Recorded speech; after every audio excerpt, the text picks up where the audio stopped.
Hello guys, welcome to my channel.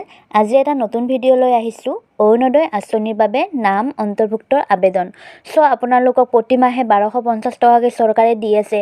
So আপোনালোকে যাতে এই সুবিধাটোৰ পৰা বিৰত নাথাকে তাৰ বাবে আপোনালোকে কেনেকৈ আবেদন লিখিব, কালৈ লিখিব। সো আবেদনখন লিখাৰ প্ৰক্ৰিয়াটো আমি জানিম। সো আপোনালোকে ভিডিওটো শেষলৈকে চাই থাকিব। সো প্ৰথমতে এনেকৈ আমি ষ্টাৰ্ট কৰিলো। প্ৰতি মাননীয় গাঁও পঞ্চায়ত সভাপতি মহোদয় সমীপেশু জিলা অসম তাৰিখ আপোনালোকে ইয়াতে জিলাটো দি ল'ব আৰু আপোনালোকৰ ডিস্ট্ৰিক্টটো দি ল'ব আৰু আপোনালোকৰ গাঁওটো দি ল'ব কোনটো গাঁৱৰ হয় আপোনালোকে।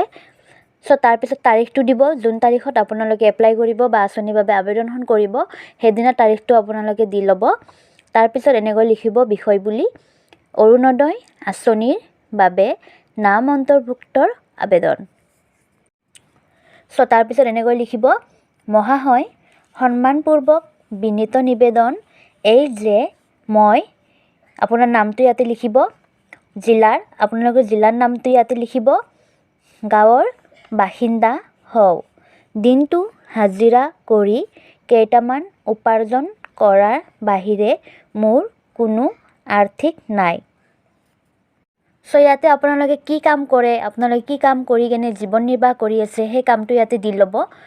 সো তাৰ পিছত এনেকৈ লিখিব গতিকে মহোদয়ে দয়া কৰি মোক চৰকাৰী আঁচনিত অৰুণোদয় আঁচনিত নাম অন্তৰ্ভুক্ত কৰি সাহায্যৰ ব্যৱস্থা কৰে যেন।